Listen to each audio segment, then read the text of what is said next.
Hello everyone, Vizag లో అయితే ఇప్పుడు గూగుల్ బడా దిగ్గజం వచ్చిందనే చెప్పాలి. సో ఈ క్రెడిట్ అంతా ఇప్పుడు నారా లోకేష్ గారికి దక్కుతుందంటారా? సో ఒకసారి దీని గురించి విశ్లేషణ తీసుకుందాం. ప్రస్తుతం మనతో జర్నలిస్ట్ శేషరావు గారు ఉన్నారు, వెల్కమ్ చెప్దాం.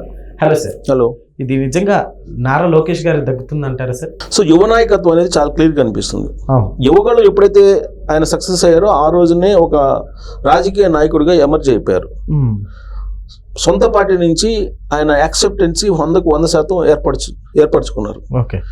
సీన్ కట్ చేస్తే 2024 ఎన్నికల్లో కూటమి ప్రభుత్వం అధికారంలోకి వచ్చింది. ఆ తర్వాత ఏం చేయాలి? అభివృద్ధి చేయాలి. ఆంధ్రప్రదేశ్ రాష్ట్ర ప్రజల యొక్క మన్ననలు పొందాలి. ఆ దిశగా చంద్రబాబు నాయుడు గారు పరిగెడుతూ ఉంటే లోకేష్ గారు ఆయన తోటి అలుపెరగకుండా పరిగెత్తుతున్నాడు అని ఒక భావన కలిగేలాగా విశాఖపట్నంలో గూగుల్ ఏఐ డేటా సెంటర్ రావడం జరిగింది. అయితే ఇది ఒక రోజులో వచ్చినటువంటి ఒప్పందమా, ఒక రోజులో వచ్చినటువంటి కంపెనీ అంటే కాదు. గత 12 నెలలుగా ఆయన చేసినటువంటి ఒక కృషి, చంద్రబాబు నాయుడు గారికి ఉన్నటువంటి బ్రాండ్ వాల్యూ మీద లోకేష్ గారు చేసినటువంటి కృషి ఫలించింది. అలాంటిది మీకు తీరా ఒప్పందం కుదిర్చేటప్పటికి $15 బిలియన్ పెట్టుబడి పెడుతున్నాం అని చెప్పేసి అనౌన్స్ చేశారు. అసలు ఈ గూగుల్ కంపెనీని అంత ఈజీగా తీసుకురావడానికి అసలు సాధ్యమా అని అంటే అంత ఈజీ కాదు. అందులో అమెరికా బేస్డ్, అమెరికా తర్వాత ప్రపంచంలో వేరే చోట ఎక్కడన్నా ఉందంటే వైజాగ్లోనే, ఇప్పుడు ఇంకెక్కడా లేదు. ఇది ఆంధ్రప్రదేశ్ విజయం అంటే కాదు, ఇండియా విజయం కింద చెప్తున్నారు లోకేష్ గారు. అలాగే ప్రధానమంత్రి నరేంద్ర మోడీ గారు కూడా అదే చెప్తున్నారు. ఇది ఇండియా విక్టరీ, భారత్ విక్టరీ అని చెప్తున్నారు. గూగుల్ లాంటి కంపెనీని, గూగుల్ లాంటి ఏఐ డేటా సెంటర్ని తీసుకురావడం అనేది ఇది భారత్ యొక్క విజయము అని చెప్తున్నారు. మరి ఈ విజయం వెనక ఏం జరిగింది అనేది కూడా మనం మాట్లాడుకోవాలి. సో యాక్చువల్గా లోకేష్ గారు ఆ మధ్య అమెరికా వెళ్ళారు. అమెరికా వెళ్ళినప్పుడు అక్కడ ఉన్నటువంటి గూగుల్ డేటాకు సంబంధించినటువంటి ప్రతినిధులను కలిశారు. అక్కడ ఉన్నటువంటి లోకేష్ గారి టీం, కొంత ఎన్ఆర్ఐ టీం ఉంది, వాళ్ళతోటి ఫాలోఅప్ చేయించారు. ఆ తర్వాత ఇక్కడికి వచ్చారు వాళ్ళు ప్రతినిధులు. వచ్చినప్పుడు వాళ్ళు ఆంధ్రప్రదేశ్ చట్టాలు, ఆంధ్రప్రదేశ్ రాష్ట్ర పరిధిలో అయితే చట్టాలను మీరు సవరించుకోగలరు, కానీ దేశంలో ఉన్నటువంటి చట్టాలను కూడా మార్చాలి కొన్నిటిని అన్నప్పుడు లోకేష్ గారు ఢిల్లీ వెళ్ళారు. 2-3 సార్లు ఢిల్లీ వెళ్ళారు వరుసగా. ఆ సమయంలో అందరూ ఏమనుకున్నారు, లోకేష్ గారు ఢిల్లీ వెళ్ళారు, ఫైనాన్స్ మినిస్టర్ని కలుస్తున్నారు, అలాగే విదేశాంగ శాఖ మంత్రిని కలుస్తున్నారు, అలాగే టెక్నాలజీకి సంబంధించినటువంటి మినిస్టర్స్ని కలుస్తున్నారు. అసలు ఎందుకు కలుస్తున్నారు అనే దాని మీద రకరకాలుగా చర్చ జరిగింది. ఇక్కడ లిక్కర్ స్కామ్ విచారణ జరుగుతుంది, దాని గురించి కలుస్తున్నారు అనేది ఒకళ్ళు, ఇలా రకరకాలుగా చెప్పారు. కానీ ఆయన కలిసింది ఈ గూగుల్ కంపెనీ కోసం. ఈ గూగుల్ డేటా కంపెనీతో ఒప్పందం కుదుర్చుకోవడానికి, భారత చట్టాలని సవరించడానికి ఆయన కలిశారు. ఎవరిని కలిశారు? ఫైనాన్స్ మినిస్టర్ని కలిశారు. అలాగే అశ్విని శ్రీవైష్ణవ్ని కలిశారు, ఐటీ మినిస్టర్ని. అలాగే ఆయన కలిసింది ఎవరిని? కేంద్ర హోంశాఖ మంత్రిని కలిశారు. ఇలాంటి వాళ్ళని కలిసి ఆయన చేసింది ఏంటంటే, చట్టాలని గూగుల్ కంపెనీకి ఎలా కావాలో అలాగా కేంద్ర ప్రభుత్వంతో మార్పించగలిగారు. నరేంద్ర మోడీ గారిని కలిశారు. సో ఢిల్లీ వెళ్ళి పొలిటికల్ ఇష్యూసే కాదు, రాష్ట్ర ప్రయోజనాల గురించి కాన్సన్ట్రేషన్ చేసి వీటన్నిటిని ఆయన క్లియర్ చేయించుకోగలిగారు. ఒక టార్గెట్ పెట్టుకొని ఆ టార్గెట్ లోపలే చేయాలనేది ఆయన లక్ష్యం. 12 months టార్గెట్గా పెట్టుకొని 13 months అయ్యింది అని చెప్పి ఇప్పుడు అది ప్రెస్ మీట్లో చెప్పారు. యాక్చువల్గా 12 months పెట్టుకున్నాం. 12 months పీరియడ్లో మొత్తం స్పీడ్ ఆఫ్ డూయింగ్ బిజినెస్, ఇప్పుడు ఈజ్ ఆఫ్ డూయింగ్ బిజినెస్ కింద స్పీడ్ ఆఫ్ డూయింగ్ బిజినెస్ వచ్చింది కదా. ఈ స్పీడ్ ఆఫ్ డూయింగ్ బిజినెస్ లో కేవలం 12 నెలల్లోనే ఈ ఒప్పందం రావాలని చెప్పి ఒక టార్గెట్గా పెట్టుకొని దానికి ఒక బ్లూ ప్రింట్ ఏర్పాటు చేసుకుని ఆయన ప్రయత్నాలు చేస్తున్నారు. కానీ 1 నెల ఎక్కువ గడిచింది అని చెప్పి చెబుతున్నారు ఇప్పుడు. అసలు ఆ నెల కూడా గడవకుండా అనుకున్నది 12 నెలలే, ఆ 12 నెలలకే చేయాల్సింది 1 నెల అదనంగా గడిచింది ఈ ఒప్పందానికి. ఇక రాబోయేటువంటి రోజుల్లో ఏదైతే లక్ష్యాన్ని పెట్టుకుందో ఆ లక్ష్యం, ఆ కాల పరిమితి లోపలే ఖచ్చితంగా ఒప్పందాలు ఉంటాయి. ఆ మేరకు పకడ్బందీ బ్లూ ప్రింట్ని మేము నిర్ణయించుకున్నామని చెప్పి ఇవాళ ప్రెస్ మీట్లో చెప్పారు. నవంబర్ నుంచి ప్రతి నెల ఒక కీలకమైన ఒప్పందం జరగబోతుంది కంపెనీలతోటి, కీలకమైన కంపెనీలు రాబోతున్నాయని చెప్పి ఆయన అనౌన్స్ చేశారు. దాదాపు $125 బిలియన్ ఒప్పందాలు రాబోతున్నాయని చెప్పి అనౌన్స్ చేశారని.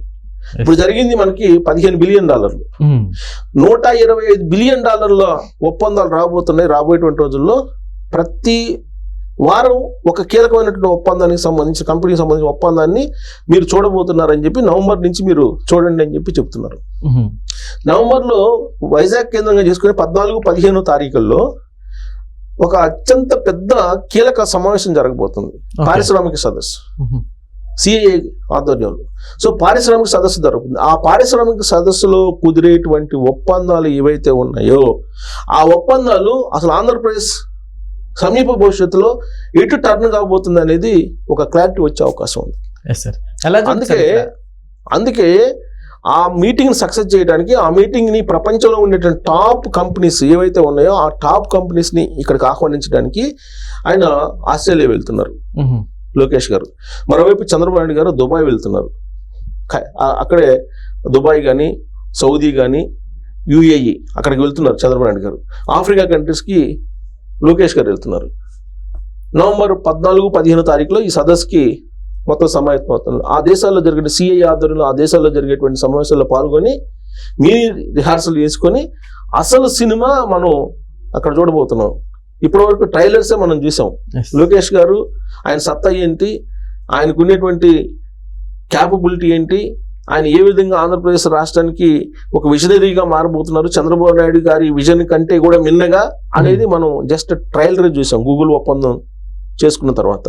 అసలు సినిమా వైజాగ్లో ఉంది. వైజాగ్లో 14-15 తారీఖులో జరిగేటువంటి పారిశ్రామికవేత్తల సదస్సు అది ఒక గొప్ప సదస్సు కాబోతుందని చెప్పి చెబుతున్నారు. సార్ ఇక్కడ నారా లోకేష్ గారిని మనం ఎలా చూడొచ్చు? ఎందుకంటే గతంలో ఉన్న ఐటీ మినిస్టర్కి ఇప్పటికీ అసలుకి వ్యత్యాసం పోల్చితే అసలుకి మీరేమంటారు? ఇప్పుడు యాక్చువల్గా అతను చెప్పారు కదా, గూగుల్ ఒప్పందం చేసుకున్న తర్వాత 11 నెలల్లో కావాల్సింది 12 నెలల్లో కావాల్సింది 13 నెలలు అయిందని, ఒక్క నెల ఎక్కువ అయినందుకు ఆయన చాలా సీరియస్గా తీసుకున్నారు. అంటే ఒక టార్గెట్ పెట్టుకుని ఒక విజన్ అనుకొని ఫలాని డేట్ లోపల అయిపోవాలి అనుకుంటే అయిపోవాలి అనేది ఆయన లక్ష్యం. జనరల్గా ఆయన స్టాన్ఫోర్డ్ యూనివర్సిటీలో చదువుకున్నాడండి. వాళ్ళ పైగా MBA. వాళ్ళ థాట్స్ అన్ని కూడా డిఫరెంట్గా ఉంటాయి. ప్లస్ వరల్డ్ బ్యాంక్లో పనిచేశారు.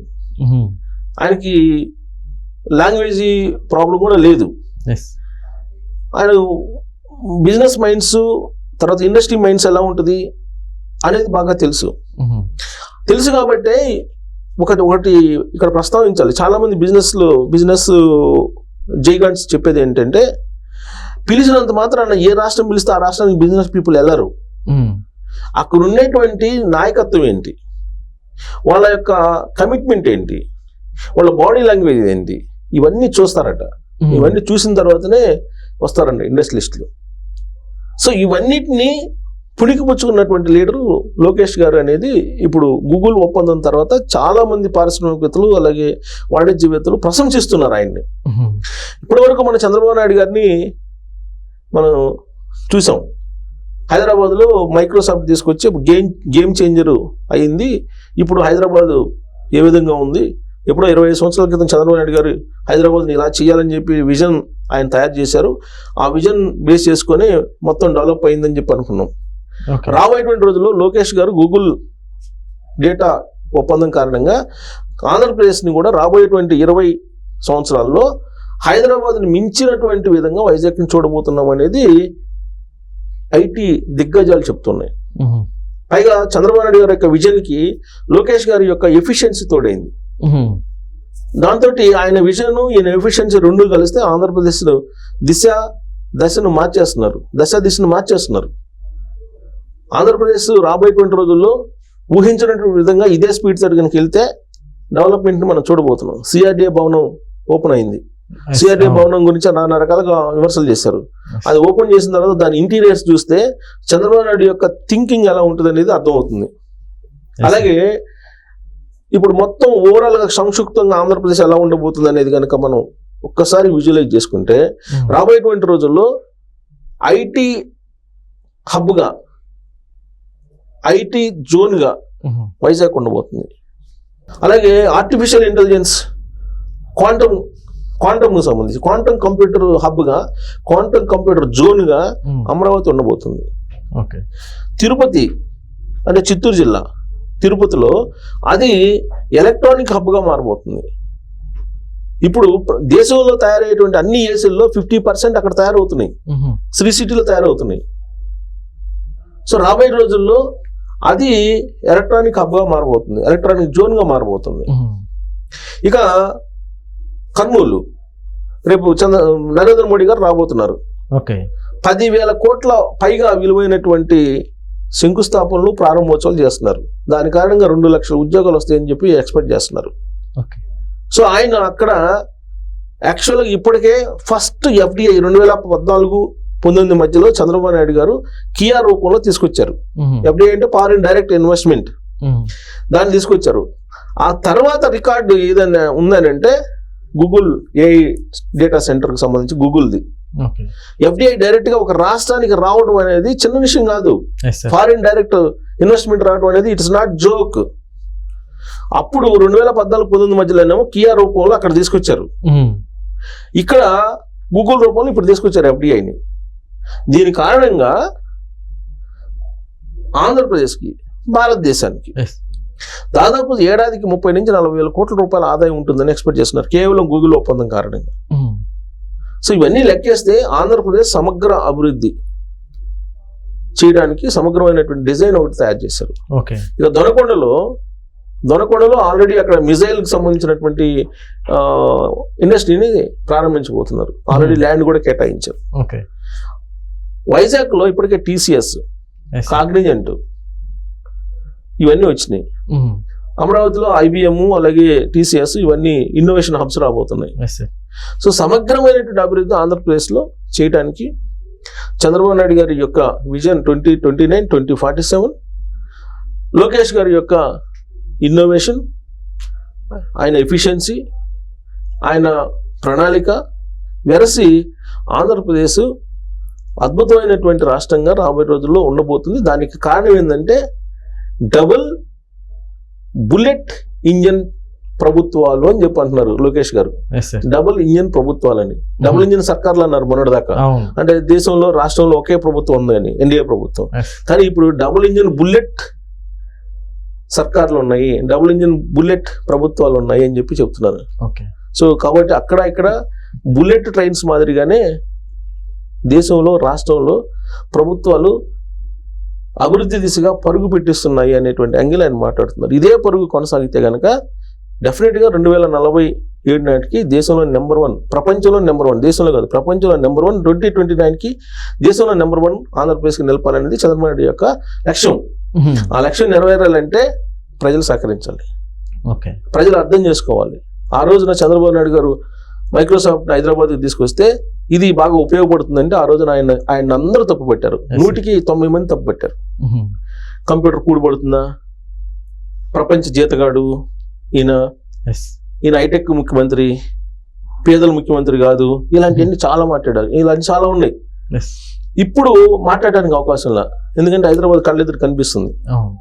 సో అక్కడ చంద్రబాబు నాయుడు గారి యొక్క విజన్ రాబోయేటువంటి రోజుల్లో మీ కళ్ళ ఎదుట ఆవిష్కృతం కావాలి అని అంటే, మీరు ప్రత్యక్షంగా చూడాలి అని అంటే, మీ తర్వాత తరానికి ఆంధ్రప్రదేశ్ అభివృద్ధి ఫలాలను అందించాలంటే కూటమి ప్రభుత్వాన్ని, చంద్రబాబు నాయుడు గారిని మరొకసారి ముఖ్యమంత్రి చేసుకుంటే తప్ప ఇది సాధ్యం కాదు. 2029 తర్వాతే కూడా 2029లో చంద్రబాబు నాయుడు గారు మళ్ళీ ముఖ్యమంత్రి అయితే అప్పుడు చూస్తారు ఆంధ్రప్రదేశ్ పరుగు ఏంటి, ఆంధ్రప్రదేశ్ అభివృద్ధి ఏంటి అనేది. అప్పుడు కానీ అర్థం కాదు పూర్తిగా అందరికి. ఇప్పుడు ఏదో చెప్తున్నారు గ్రాఫిక్స్ అని, వాళ్ళు ఉన్నారు, అప్పుడు ఉన్నారు, ఇప్పుడు ఉన్నారు. కానీ వాళ్ళు అనేటువంటి ఆరోపణలకి, విమర్శలకి ఏమాత్రం వెనకడకుండా చంద్రబాబు నాయుడు గారు, లోకేష్ గారు ముందుకు వెళ్తున్నారు. అందుకే ఆంధ్రప్రదేశ్ అంటే ఒక ఫీల్ గుడ్ ఫ్యాక్టర్. ప్రపంచం మొత్తం ఇవాళ వైజాగ్ వైపు చూస్తుంది. కారణం ప్రపంచవ్యాప్తంగా గుర్తింపు ఉన్నట్టు గూగుల్ ఆడికి వచ్చింది. వైజాగ్లో ఏముందని వచ్చిందని చెప్పి అందరూ చూస్తున్నారు, ప్రపంచం మొత్తం చూస్తుంది. ఇప్పుడు ఒక గూగుల్ అదేదో $15 బిలియన్ పెట్టుబడి పెట్టింది ఒప్పందం అని కాదు, దాని గుడ్ విల్ అనేది ఎంత అనేది మనం క్యాలిక్యులేట్ చేయాలి. ఆ గుడ్ విల్ క్యాలిక్యులేట్ చేయాలంటే కేవలం దానికి ఇంటలెక్చువాలిటీ ఉండాలి. అందుకే చంద్రబాబు నాయుడు చాలా సందర్భాల్లో చెప్తారు నాలెడ్జ్ ఎకానమీ అని. మన ఎకానమీ అంటే జేబులో $100 ఉండే, $500 ఉండే, $1000 ఉండే, దాన్ని బట్టి ఎకానమీ చూస్తాం. చంద్రబాబు గారు అలా చూడరు. నాలెడ్జ్ ఎకానమీ, మన దగ్గర నాలెడ్జ్ ఎకానమీ అంటే ఎంత నాలెడ్జ్ ఉంది, ఎంత మనం సాంకేతిక పరంగా మనం ఎంత అభివృద్ధి చెందుతున్నాం, ఏ విధంగా అట్రాక్ట్ చేస్తున్నావు అనేది ఆయన చూస్తారు. దాన్ని నాలెడ్జ్ ఎకానమీ అంటారు. ఇవాళ ప్రపంచం మొత్తం వైజాగ్ వైపు చూస్తుంది, ఆంధ్రప్రదేశ్ వైపు చూస్తుంది అంటే బికాస్ ఆఫ్ గూగుల్తో చేసుకున్నట్టు ఒప్పందం. అదేదో 15 బిలియన్ తోటి మనం కొలవలేము దాన్ని. ప్రపంచం మొత్తం ఇవాళ వైజాగ్ వైపు చూస్తుందంటే అది ఒక పెద్ద గుడ్ విల్. ఆ గుడ్ విల్ బేస్ చేసుకుని రాబోయే రోజుల్లో అనేకమైనటువంటి 100 కంపెనీలు వస్తాయి, వచ్చే అవకాశం. నిజమే. Okay sir, thank you.